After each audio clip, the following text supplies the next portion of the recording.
Hello नमस्कार दोस्तों, स्वागत है आप सभी का हमारे YouTube चैनल तत्काल एजुकेशन पे। दोस्तों उम्मीद करते हैं आप सभी बहुत अच्छे होंगे, आपकी तैयारी भी काफ़ी ज़बरदस्त तरीके से चल रही होगी। दोस्तों आज हम आप लोगों के लिए रीजनिंग के 15 अति महत्वपूर्ण प्रश्न के बारे में इस वीडियो में बताएंगे, जो कि SSC, railway, group D, NTPC या किसी स्टेट एग्जाम की तैयारी कर रहे हैं। इस टाइप के प्रश्न हमेशा परीक्षाओं में पूछे जाएंगे। दोस्तों ये पार्ट नंबर कौन से 357 है, पार्ट नंबर 356 नहीं देखें तो आप वीडियो सेक्शन में जाके देख सकते हैं। चलिए तो पहला प्रश्न देख लेते हैं।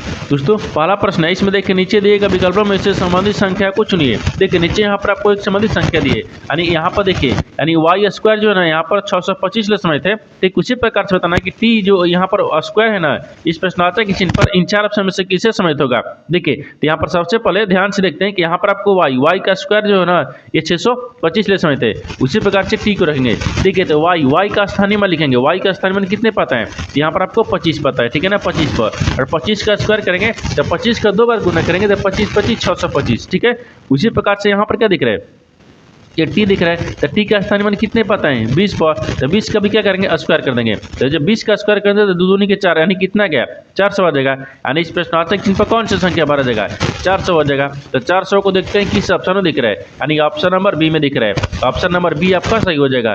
दोस्तों मैं उम्मीद करता हूँ इस प्रश्न को भी आप अच्छी तरह से समझ पाओगे। नेक्स्ट प्रश्न देख लेते हैं। दोस्तों दूसरा प्रश्न है, इसमें देखिए उस संख्या का चयन करें जो निम्नलिखित श्रेणी में प्रश्न चिन्ह के स्थान पर आ सकती हैं। देखिए यहाँ पर सबसे पहले प्रश्न समझिए सिंबल करे, यहाँ पर आपको एक श्रृंखला दी है। इन श्रृंखला में बताना है कि इस प्रश्नवाचक के चिन्ह पर इन चार ऑप्शन में से कौन सा संख्या यहाँ पर भरा जाएगा। देखिए तो यहाँ पर सबसे पहले ध्यान से देते हैं कि श्रृंखला किस प्रकार से चल रहा है। ठीक है, देखिए यहाँ पर आपको 4 से क्या हो रहा है, यहाँ पर 10 हो रहा है, 10 ले यहाँ पर 22 हो रहा है, 22 ले यहाँ पर 40 हो रहा है, 40 ले यहाँ पर 64 हो रहा है और 64 ले आपको अगला संख्या ज्ञात करना है। देखिए इन श्रृंखला को ध्यान से देखने के बाद में हमको क्या दिख रहा है, हमको यही दिख रहा है कि देखिए 4 से क्या हो रहा है 10 हो रहा है, तो 4 में अगर 6 को जोड़ देंगे 10 आ जाएगा और 10 ले क्या लिख रहे हैं 22 लिख रहे हैं, तो 10 ले 22 लिख रहे हैं। तो 10 में क्या करेंगे 10 में अगर यहाँ पर 12 को जोड़ देंगे 22 आ जाएगा और 22 से क्या लिख रहे हैं 40 लिख रहे हैं। तो 22 में अगर यहाँ पर 18 को जोड़ देंगे तो कितना आ जाएगा ये 40 आ जाएगा और 40 ले क्या लिख रहे हैं 64 लिख रहे हैं। तो 40 में अगर यहाँ पर आपको क्या करेंगे 24 को जोड़ देंगे तो कितना आ जाएगा 64 आ जाएगा। तो 64 में कौन सी संख्या को जोड़ेंगे जो अगला संख्या ज्ञात होगा। उससे पहले एक बार नीचे ध्यान से देखिए 6 से क्या हो रहा है 12 हो रहा है, 12 से क्या हो रहा है 18 हो रहा है, 18 से क्या हो रहा है 24 हो रहा है। देखिए तो 12 में क्या करते हैं, यानी 6 में 6 को जोड़ देंगे 12 गया, 12 में 6 को जोड़ देंगे 18 आ जाएगा, 18 में 6 को जोड़ देंगे तो यहाँ पर 24 आ गया। तो 24 में भी क्या करते हैं 6 को जोड़ते हैं, जब 24 में 6 को जोड़ देंगे तो यहाँ पर कितना देगा ये 30 आ जाएगा। कितना आएगा 30 आ गया और 30 को क्या करेंगे आप 64 में जोड़ेंगे तो ठीक है ना। तो यहाँ पर देखिए 4 कम 4 हो गया और यहाँ पर 6 3 कितना आ गया 9 आ गया, यानी 94 आ जाएगा। यानी इस प्रश्नार्थक के चिन्ह पर कौन सी संख्या बढ़ जाएगा 94 हो जाएगा। तो 94 को देखते हैं किस ऑप्शन में दिख रहा है, यानी ऑप्शन नंबर किस में दिख रहा है, तो ऑप्शन नंबर बी में दिख रहा है। ऑप्शन नंबर बी आपका सही हो जाएगा। दोस्तों मैं उम्मीद करता हूँ इस प्रश्न को भी आप अच्छी तरह से समझ पाओगे। नेक्स्ट प्रश्न देख लेते हैं। दोस्तों तीसरा प्रश्न है, इसमें देखिए किसी कक्षा के विद्यार्थियों की एक पंक्ति में यानी राज दोनों सिरों से 16वें स्थान पर है, तो इस पंक्ति में कितने विद्यार्थी हैं। देखिए यहाँ पर सबसे पहले प्रश्न समझिए सिंबल करे, यहाँ पर क्या बोल रहा है कि किसी कक्षा के विद्यार्थियों की एक पंक्ति में राज जो है ना राज वो दोनों सिर से कितने 16वें स्थान पर है। तो वो कक्षा में कितने विद्यार्थी हैं आपको इसी को बताना है। देखिए तो यहाँ पर क्या करिएगा, वीडियो को रोक और खुद अपने आप से बनाने की कोशिश करिएगा और 15 प्रश्न में से अपने कितने प्रश्न सही किए वीडियो को लास्ट में कमेंट में जरूर बताइएगा। और इस चैनल में पहली बार आए थे चैनल को सब्सक्राइब कर बेल आइकन घंटी के ऊपर जरूर कर लीजिएगा, क्योंकि सबसे पहले इस तरह क्लास आपको मिलता रहे। ठीक है, देखिए तो यहाँ पर सबसे पहले क्या करते हैं, सबसे पहले देखते हैं कि यहाँ पर देखिए किसी कक्षा में विद्यार्थियों की संख्या कितना दिख रहा है और राज दोनों सिर से कितने हैं 16वें स्थान पर है। तो दोनों सिर से देखिए दाहिने से भी और बाएं से भी, तो दोनों सिर से क्या करेंगे 16वें स्थान पर रखेंगे। और इस कक्षा में कितने विद्यार्थी हैं इन दोनों को आपस में जोड़ लेंगे और -1 कर लेंगे। तो 16 जोड़ेंगे तो कितना गया 32 आ गया और 32 में एक को यहाँ पर एक माइनस कर लेते हैं। ठीक है, एक माइनस करेंगे तो कितना गया 31 आ गया। यानी ये देखिए इस पंक्ति में कितने कुल विद्यार्थी हैं, यहाँ पर 31 को है। तो 31 को देखिए किस ऑप्शन में दिख रहा है, ऑप्शन नंबर यहाँ पर सी में दिख रहा है। ऑप्शन नंबर सी आपका सही हो जाएगा। दोस्तों मैं उम्मीद करता हूँ इस प्रश्न को भी आप अच्छी तरह से समझ पाएंगे। नेक्स्ट प्रश्न देख लेते हैं।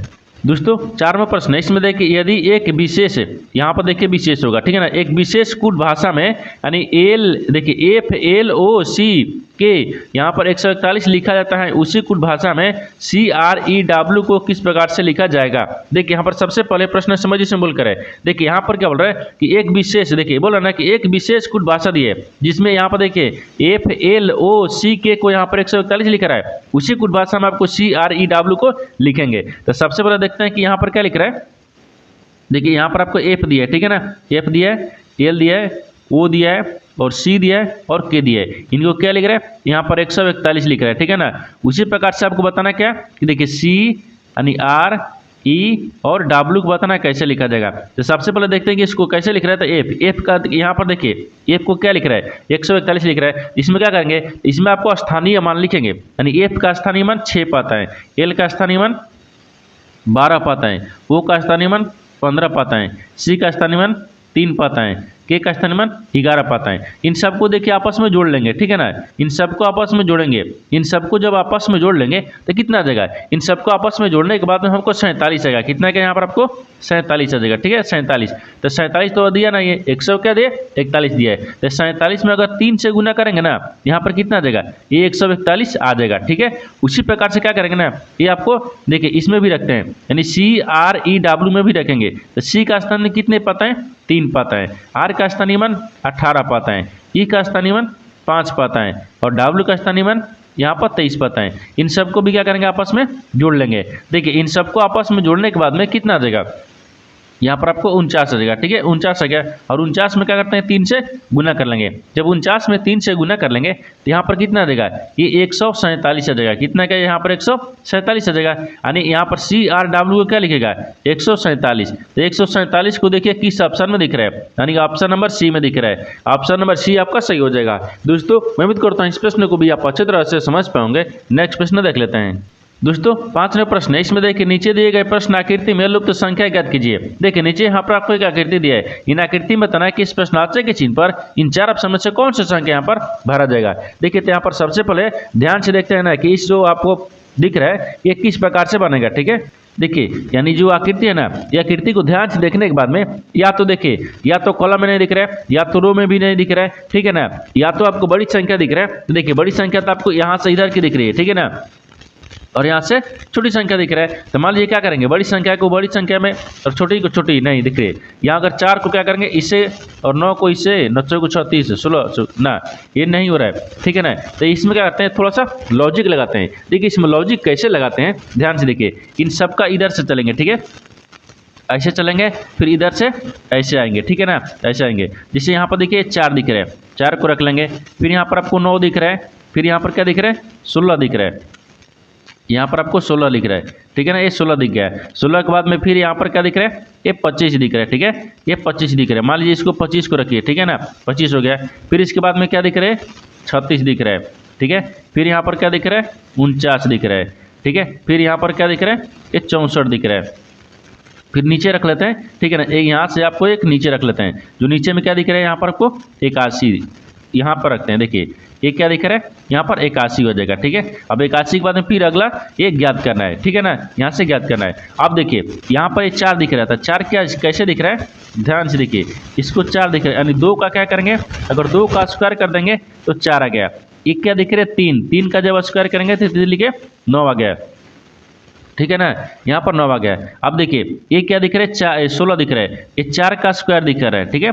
और यहाँ पर ये 25 दिख रहा है, तो 25 क्या दिख रहा है, ये 5 का स्क्वायर दिख रहा है। देखिए 2 3 4 5 यानी श्रृंखला अच्छे तरीके से चल रहा है, ठीक है। ये 36 दिख रहा है, यानी ये 6 का स्क्वायर दिख रहा है। ये 49 है, ये किसका स्क्वायर दिख रहा है, ये 7 का स्क्वायर दिख रहा है। ये 64 है, तो ये 8 का स्क्वायर दिख रहा है, ठीक है। उसी प्रकार से 81 लिख रहा है, ये आपको क्या दिख रहा है, यानी 81 दिख रहा है ना, तो 81 यहाँ पर आपको 9 का क्या दिख रहा है, स्क्वायर दिख रहा है। देखिए तो यहाँ पर 6 7 8, देखिए 7 हो गया, 8 हो गया, 9 हो गया। तब की बार क्या करेंगे, तब की बार 10 का स्क्वायर करेंगे, ठीक है। तो यहाँ पर क्या आ जाएगा, 10 का जब यहाँ पर स्क्वायर कर देंगे तो क्या आ जाएगा, यहाँ पर आपको 100 आ गया है। यानी इस प्रश्नार्थक चिन्ह पर यहाँ पर कौन सा संख्या आ जाएगा, तो यहाँ पर आपको 100 आ जाएगा। तो 100 को देखिए किस ऑप्शन में दिया है, यानी ऑप्शन नंबर ए में दिया है। ऑप्शन नंबर ए आपका सही हो जाएगा। दोस्तों मैं उम्मीद करता हूँ इस प्रश्न को भी आप अच्छी तरह से समझ पाओगे। नेक्स्ट प्रश्न देख लेते हैं। दोस्तों 6 नंबर प्रश्न है, इसमें देखिए यदि ए बी का पिता है यानी बी सी की बहन है यानी डी सी की पत्नी है और ई बी का पुत्र है तो ई का सी से क्या संबंध है। देखिए यहाँ पर सबसे पहले प्रश्न समझिए सिंबल करे, यहाँ पर क्या बोल रहा है ए बी का पिता है, जो ए है ना वो बी का पिता है, समझ लीजिए यहाँ पर ए को रखते हैं, ठीक है, ए बी का पिता है तो बी का पिता कौन है, क्या ए हो गया, ए पिता हो गया, यहाँ तक का ठीक है, पिता हो गया। आगे बोल रहा है कि देखिए बी सी की बहन है, जो भी है ना बी वो सी की बहन है, तो ठीक है, तो सी यहाँ पर रखते हैं, सी की बहन कौन है, बी है, ये बहन है, ठीक है ना, ये बहन है, ये बहन दिख रही तो माइनस को रखते हैं, ठीक है, और ये पिता दिख रहे तो प्लस हो गया, और ये ठीक है।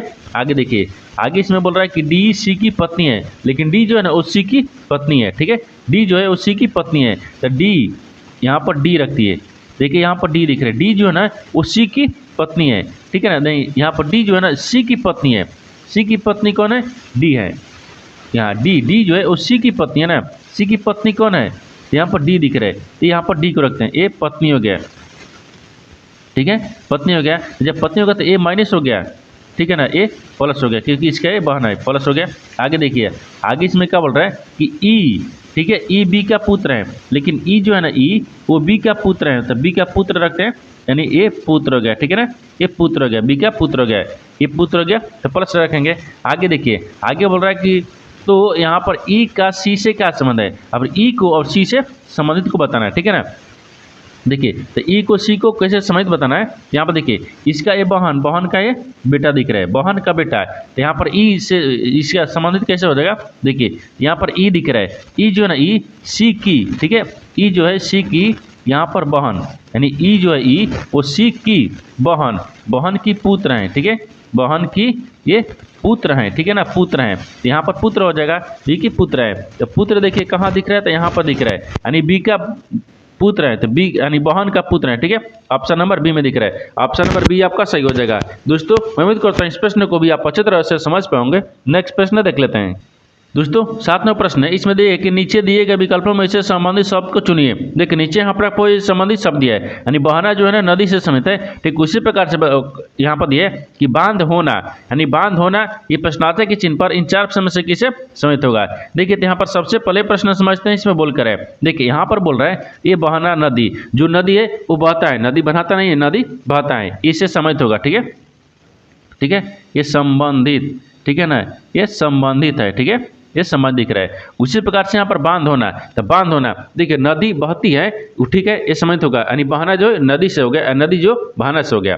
उसी प्रकार से यहाँ पर बांध होना, बांध होना का मतलब नहर बांधते हैं नहीं, यहाँ पर सरिता बांधते हैं नहीं, बांधते हैं, वर्षा बांधते हैं नहीं, यानी तालाब हो जाएगा, तालाब में जो पानी रहता है तालाब को हम बांधते हैं, ठीक है, तो यह हो जाएगा। यहाँ पर क्या दिख रहा है, तो बांध, बांध होना यानी तालाब से समझ हो जाएगा। यहाँ पर क्या दिख रहा है, तालाब ना, यहाँ पर आपको तालाब दिख रहा है, ठीक है, तालाब, यहाँ पर तालाब, तालाब से क्या हो जाएगा, समित हो जाएगा। ये जिस प्रकार से बहना नदी से है तो बांध बांधना यानी तालाब से, तो यहाँ पर तालाब देखिए किस ऑप्शन दिया है, तो ऑप्शन नंबर सी में दिया है, ऑप्शन नंबर सी आपका सही हो जाएगा। दोस्तों मैं उम्मीद करता हूँ इस प्रश्न को भी आप अच्छी तरह से समझ पाओगे। नेक्स्ट प्रश्न देख लेते हैं। दोस्तों 8वां प्रश्न है, इसमें देखिए यदि ए और सी का स्थान आपस में बदल दिया जाता है, बी और डी का स्थान आपस में बदल दिया जाता है, ई और जी का स्थान आपस में बदल दिया जाता है और वर्णमाला के बाकी अक्षरों के साथ भी ऐसा ही किया जाता है, तो ओ के, देखिए ओ के बाईं ओर से 5वां अक्षर कौन सा होगा। देखिए यहाँ पर सबसे पहले प्रश्न समझिए से बोल कर, ठीक है, देखिए यहाँ पर क्या बोल रहा है, ये आपको क्या दिया है, ये बोल रहा है कि यदि ए और सी का स्थान आपस में बदलते हैं, ठीक है, बदल दिया जाता है, बी और डी का आपस में स्थान बदल दिया जाता है, ई और जी का स्थान आपस में बदल दिया जाता है, और इसी जो वर्णमाला दिया ना इसी तरह से आपको बदलते चलेंगे, ठीक है, एक को बदलते चलेंगे, बदलने के बाद बाकी जो अक्षरों का भी ऐसा ही काम होता है यानी किया जाता है, ठीक है ना। तो ओ के बाईं ओर से बोल रहा है कि 5वां अक्षर कौन सा होगा, तो सबसे पहले देखिए यहाँ पर क्या दिया है, तो यहाँ पर आपको सी को देखिए, सी जो है ना डी से बदल रहा है, ठीक है, और ए जो है यहाँ पर बी से बदल रहा है, यहाँ पर जी जो है एच ले बदल रहा है, ठीक है, और ई जो है यहाँ पर एच है ना, एच है, ठीक है, और यहाँ पर ई जो है वो एफ से बदल रहा है, ठीक है ना, और के जो है एल, और आई जो है यहाँ पर आपको जे से बदल रहा है, फिर ओ है, फिर यहाँ पर पी है, फिर यहाँ पर एम है, और यहाँ पर एन है, नहीं बदल दिए। ये क्यों क्या करे, इसको जो अंग्रेजी वर्णमाला का स्थान परिवर्तन करने पर ये परिवर्तन कर दिए, ठीक है ना, ये परिवर्तन कर दिए। जब परिवर्तन करने के बाद में बोल रहा है ना यहाँ पर ओ ठीक है। परिवर्तन करने के बाद में यहाँ पर केवल ओ के पांचवें अक्षर ओ के बाईं ओर पूछा है। देखिए ओ के बाईं ओर, ओ के तो दाहिने हम इधर चलेंगे, लेकिन हमको बाएं चलना है, तो ओ के बाएं इधर चलेंगे तो पांचवा अक्षर के देखिए एफ दिख रहा है। 1 2 3 4 5, यानी पांचवा अक्षर क्या दिख रहा है, तो पांचवा अक्षर आपको एफ हो जाएगा। तो आपसे वही पूछा है कि ओ के बाईं ओर से पांचवा अक्षर कौन सा होगा, तो एफ हो जाएगा। तो एफ को देखिए किस ऑप्शन में दिख रहा है, तो ऑप्शन नंबर डी में दिख रहा है। ऑप्शन नंबर डी आपका सही हो जाएगा। दोस्तों मैं उम्मीद करता हूँ इस प्रश्न को भी आप अच्छी तरह से समझ पाओगे। नेक्स्ट प्रश्न देख लेते हैं।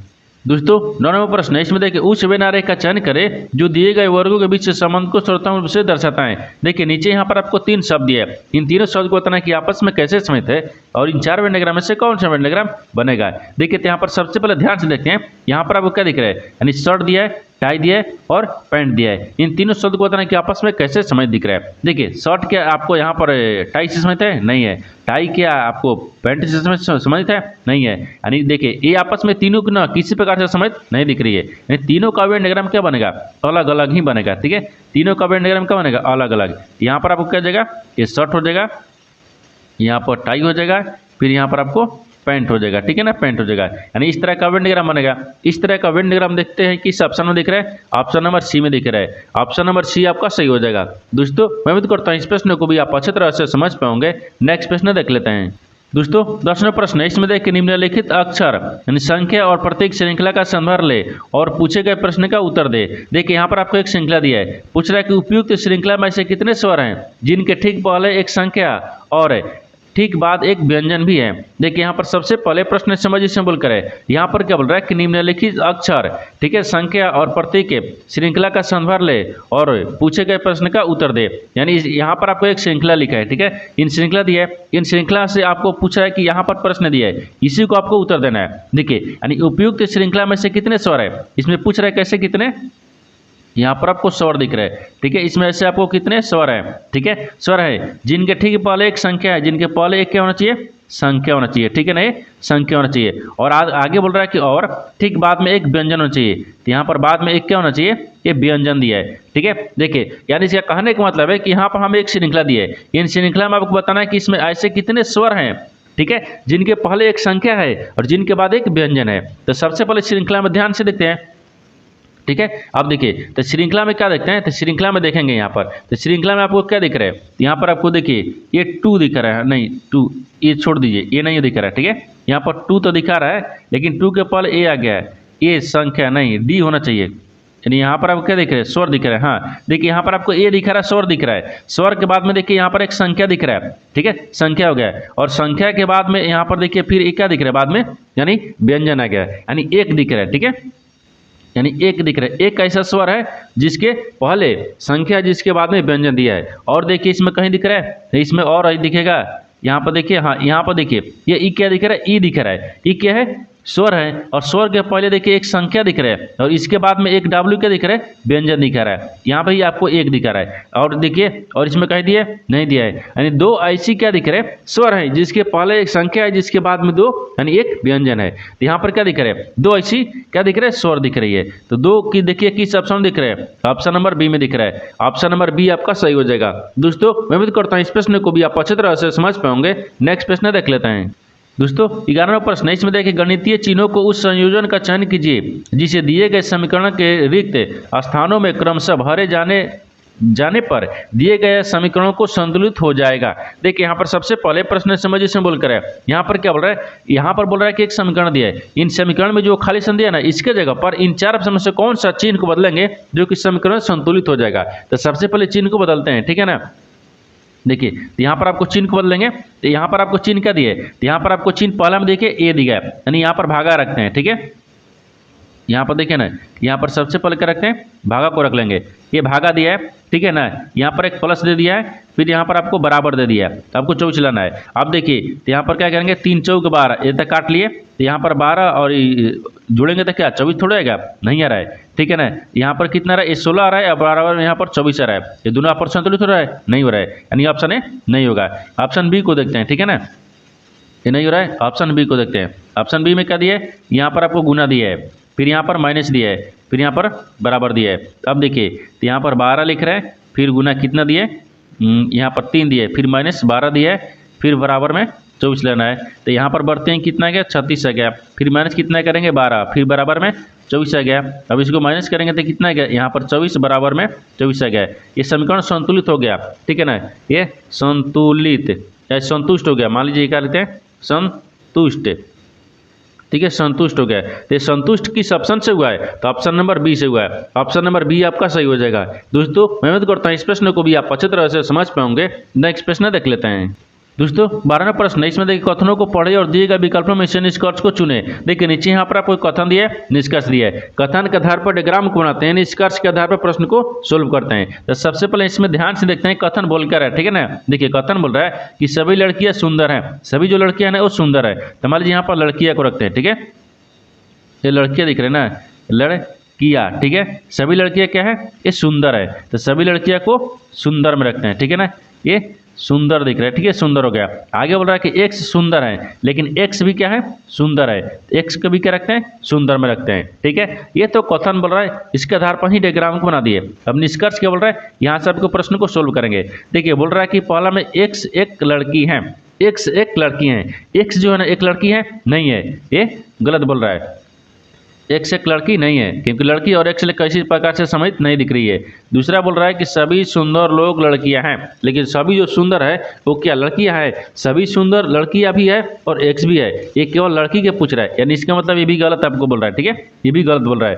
न तो 1 होगा, न तो 2 होगा। तो ऑप्शन नंबर किस में दिख रहा है, सी में। न तो निष्कर्ष 1 और न ही 2 पालन करता है, यानी ऑप्शन नंबर सी आपका सही हो जाएगा। दोस्तों मैं उम्मीद करता हूँ इस प्रश्न को भी आप अच्छी तरह से समझ पाओगे। नेक्स्ट प्रश्न देख लेते हैं।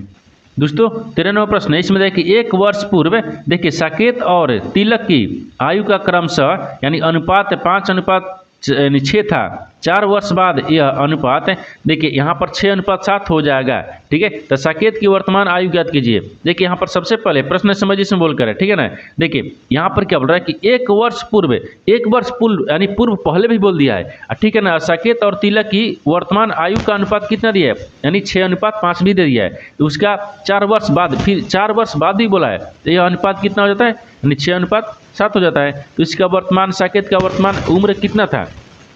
देखिए इसमें करना कुछ नहीं है। यहाँ पर आपको क्या दिख रहा है, यहाँ पर आपको देखिए 1 वर्ष पूर्व साकेत और तिलक की वर्तमान आयु का अनुपात कितना दिख रहा है। तो सबसे पहले इसमें लिखते हैं, ये क्या दिख रहा है 5x, ये 5x रखेंगे और प्लस 1 रखेंगे, क्योंकि देखिए 1 वर्ष पूर्व बोला, तो पूर्व जब बोलेगा तो यहाँ पर माइनस रखेंगे, यानी 1 वर्ष माइनस रखेंगे, यानी पहले का है। और जो बाद में बोलेगा वो बाद में यानी प्लस में रखेंगे, ठीक है ना। देखिए यहाँ पर हो गया, ठीक, इसमें क्या दिख रहा है, फिर यहाँ पर 6 दिख रहा है, फिर इसमें प्लस के 4 रखेंगे, क्योंकि यहाँ पर दिया है 4 वर्ष बाद। तो 4 वर्ष बाद तो इसमें 4 को जोड़ लेंगे, ठीक है। और बाटा में फिर कितना करेंगे, यहाँ पर 6x दिया है, यानी 6x + 1, ठीक है ना, 1 और बराबर प्लस में कितना दिए 4x दिए, और बराबर कितना हो जाता है। तो देखिए यहाँ पर आपको दिया ना कि यह अनुपात है, यानी 6:7 हो जाएगा। तो 6:7 हो जाएगा, ठीक है, हो गया। अब इसको क्या करेंगे, तिरछा तिरछे गुना करेंगे, ठीक है ना। देखिए जब तिरछा तिरछे गुना करेंगे तो यहाँ पर 7 एकम 7 हो गया, ठीक है, 7। तो यहाँ पर 6 के 36 हो गया, यहाँ पर क्या लिखेंगे 6 के 36 हो गया। अच्छा इसको ऐसे रखिए, इसको ऐसे रखते हैं। तो सबसे पहले इसको ऐसे रखेंगे, देखिए ये तिरछा तिरछा ऐसे होगा, ऐसे ज्ञात करेंगे, ठीक है। देखिए तो 7 × 5 = 35, ठीक है ना, ये 35x हो गया। फिर प्लस में यहाँ पर क्या रखेंगे, ये 35 रखेंगे, एक मत में आ गया, तो 35 आ गया, यहाँ पर आपको 35 आ गया, ठीक है ना, ये 35 दिख रहा है, ठीक है। अब आगे देखिए यहाँ पर फिर बराबर में रखेंगे। अब इसमें इसको नीचे से गुना करेंगे, इसको पहले हाँ नीचे गुना करेंगे, तो नीचे कितना दिया है 6 दिया है, और यहाँ पर भी क्या रखेंगे x, यानी 6 के 36x, ठीक है। 36x प्लस कितना दिख रहा है, तो यहाँ पर 6 दिख जाएगा। तो 6 के 36 1 6, यहाँ पर क्या दिख रहा है, यहाँ पर अभी आपको 6 दिख जाएगा, ठीक है ना। तो यहाँ पर 6x 6 के 36 और 6 × 35, हाँ यहाँ पर भी आ जाएगा। तो इसको दोनों का आपस में जोड़ लेंगे तो कितना क्या 35 आ गया, सॉरी यहाँ पर 30 ना, ये 30 दिया है, ठीक है। एक स्टेप आगे बढ़ेंगे या इसी पर रख दे, नहीं यहाँ से देखिए इसको तो पहले जोड़ लिए, एक स्टेप आगे बढ़ाते हैं, ठीक है ना, इसको थोड़ा सा छोटा करते हैं। देखिए यहाँ पर आपको क्या दिख रहा है, ठीक है। देखिए यहाँ पर आपको क्या दिख रहा है, यहाँ पर देखिए अब इसमें क्या करना है, ठीक है ना। देखिए तो तिरछा तिरछी जब गुना कर लिए, यहाँ पर 7 हो गया, तो 7 हो गया ना, तो 7 हो गया। तो देखिए यहाँ पर 5x है, ठीक है, और प्लस में 5 रख लेते हैं, ठीक है ना, 5x + 5 हो गया, ठीक है। फिर इसको बराबर में 6 रखेंगे, फिर यहाँ पर क्या रखेंगे, यानी 6x फिर प्लस 6 हो जाएगा, नहीं सॉरी यहाँ पर 5 दिख रहा है ना, तब 5 रखेंगे, ठीक है। 5 हो गया। अब इसको अब एक स्टेप आगे बढ़ते हैं, जैसे देखिए 7 पचे कितना क्या, यहाँ पर रखते हैं 7 पचे 35, ठीक है ना, और फिर प्लस 35x हो गया, ठीक है। 35x फिर प्लस में यहाँ पर 7 पचे फिर 35 हो गया, फिर 35 आ जाएगा, फिर बराबर में ये 6 के 36 दिख रहा है, ठीक है। 36 हो गया, ये 6 के 36 यानी 36x प्लस 6 पचे 30 हो गया, ठीक है ना। ये प्लस में क्या दिख रहा है, 30 हो गया, ठीक है। 30 हो गया। अब देखिए यहाँ पर 35 और 36 को माइनस करेंगे, कितना बचेगा, x बचेगा। x बराबर कितना बचेगा, तो देखिए 35 में से 30 घटा लेंगे, तो यहाँ पर 5 आ गया, यानी x का मान जब 5 आ गया, तो आपसे क्या पूछा है, यहाँ पर देखिए बोल रहा है साकेत की वर्तमान आयु ज्ञात करें, तो साकेत के दिख रहा है, यहाँ पर साकेत, ठीक है ना, साकेत, तो साकेत का यहाँ पर क्या दिख रहा है, तो यहाँ पर 5x है और प्लस में 1 दिखा रहा है, तो 5 एकम 5 हो गया, फिर गुने 5, x का मान भी 5 आ गया, फिर प्लस में 1 जोड़ेंगे, ये 25 हो गया और प्लस 1 को जोड़ लेंगे, तो कितना गए, 26 वर्ष आ गया, कितना गया, 26 वर्ष। यानी इसकी वर्तमान साकेत की वर्तमान आयु कितनी थी, तो 26 वर्ष। तो 26 वर्ष देखिए ऑप्शन नंबर 1 में दिया है, तो ऑप्शन नंबर 1 आपका सही हो जाएगा। दोस्तों मैं उम्मीद करता हूँ इस प्रश्न को भी आप अच्छे तरह से समझ पाओगे। नेक्स्ट प्रश्न देख लेते हैं। दोस्तों 14वां प्रश्न है, इसमें देखिए 20 महिलाएं एक कार्य को 15 दिन में पूरा कर सकती हैं, यानी 16 पुरुष उसी कार्य को 15 दिन में पूरा कर सकते हैं, तो एक पुरुष और एक महिला की कार्य कुशलता का अनुपात ज्ञात कीजिए। देखिए यहाँ पर सबसे पहले प्रश्न समझिए से बोल कर है, यहाँ पर क्या बोल रहा है, ये बोल रहा है कि 20 महिला 15, देखिए 20 महिला एक कार्य को 15 दिन में करते हैं और वो 16 पुरुष जो है ना, वो एक ही काम को पूरे 15 दिन में करते हैं। एक पुरुष और एक महिला को सुगलता कार्य उसी को कार्य को करने में कितना अनुपात लगेगा, आपको इसी को बताना है। देखिए यहाँ पर क्या दिख रहा है, यानी क्षमता के अनुपात, जैसे यहाँ पर क्या दिख रहा है, 20 दिख रहा है, यानी 20 महिला जो है वो 15 काम करती है, ठीक है, और 16 आदमी जो है ना वो 15 भी काम करते हैं, वो टोटल काम करते हैं, लेकिन ये कितने दिन में कर रहे हैं, देखिए आपको इसी को बताना था। दोनों काट लिए, 4 5 20 हो गया, नहीं हाँ चौचौक, देखिए यहाँ पर दिख रहा है 4 से, तो 4 5 20 और चौचौक 16 हो गया, यानी 4 अनुपात कितना आ गया, यानी 5 अनुपात 4 आ गया, ठीक है। तो 5 अनुपात 4 को देखिए किस ऑप्शन में दिख रहा है, तो ऑप्शन नंबर 1 में दिख रहा है, ऑप्शन नंबर 1 आपका सही हो जाएगा। दोस्तों मैं उम्मीद करता हूँ इस प्रश्न को भी आप अच्छी तरह से समझ पाओगे। नेक्स्ट प्रश्न देख लेते हैं। दोस्तों 15 प्रश्न है, इसमें देखिए यदि किसी वस्तु का क्रय मूल्य 2500 रुपये है और उसका विक्रय मूल्य यहाँ पर 2375 रुपये है, तो प्रतिशत हानि ज्ञात कीजिए। देखिए यहाँ पर सबसे पहले प्रश्न समझिए से बोल करें, यहाँ पर क्या बोल रहा है, ये बोल रहा है कि किसी वस्तु का क्रय मूल्य कितना दिया, 2500, उसका विक्रय मूल्य कितना दिया, 2375 दिया, तो लाभ नहीं हानि प्रतिशत ज्ञात करना है। देखिए तो हानि प्रतिशत यहाँ पर रखते हैं, जिससे हानि दिख रहा है, ठीक है ना, हानि हो गया, हानि प्रतिशत बराबर क्या होता है, तो हानि प्रतिशत बराबर यहाँ पर पहले क्रय मूल्य रखेंगे, ठीक है, एक क्रय मूल्य हो गया, ठीक है ना, क्रय मूल्य माइनस यहाँ पर विक्रय मूल्य होता है, ठीक है, क्रय मूल्य माइनस विक्रय मूल्य, ठीक है, और बाटा में भी क्या लगता है, एक क्रय मूल्य होता है, ठीक है ना, एक क्रय मूल्य हो गया, और गुने कितना होता है, 100 होता है। अब इसी पर बैठाना है, तो क्रय मूल्य हमको कितना दिया है, तो 2500 दिया है, ठीक है, और विक्रय मूल्य कितना दिया है, तो यहाँ पर 2375 दिया है, ठीक है, 2375 दिया है, और यहाँ पर क्रय मूल्य कितना दिया है, 2500 दिया है, ठीक है ना। अब ये गुने 100 कर लेंगे, अब इसको बराबर करते हैं। देखिए 2500 में 2375 घटा लेंगे, तो यहाँ पर कितना बचेगा, यहाँ पर 125 हो गया, ठीक है, 125, और 125 में डबल जीरो काट लेंगे, तो कितना बचेगा, केवल 25 बचेगा, ठीक है, केवल 25 5 125 आता है, यानी 25 5 125, यानी 5% आ गया। तो आपसे वही बोला है कि देखिए हानि, देखिए प्रतिशत, यानी हानि प्रतिशत ज्ञात कीजिए, तो हानि प्रतिशत 5% आ गया, तो 5% देखिए किस ऑप्शन में दिख रहा है, ऑप्शन नंबर 1 में दिख रहा है, यानी ऑप्शन नंबर 1 आपका सही हो जाएगा। दोस्तों मैं उम्मीद करता हूँ इस प्रश्न को भी आप अच्छी तरह से समझ पाओगे। नेक्स्ट वीडियो में मिलते हैं, तब तक जय हिंद। दोस्तों इस चैनल पर पहली बार आए तो चैनल को सब्सक्राइब कर बेल आइकन घंटी को ऊपर जरूर कर लीजिए, क्योंकि सबसे पहले इस तरह क्लास आपको मिलता रहे, और इन सारे प्रश्न का PDF आपको टेलीग्राम पर मिल जाएगा, जो कि इस वीडियो का डिस्क्रिप्शन में लिंक दिया गया है।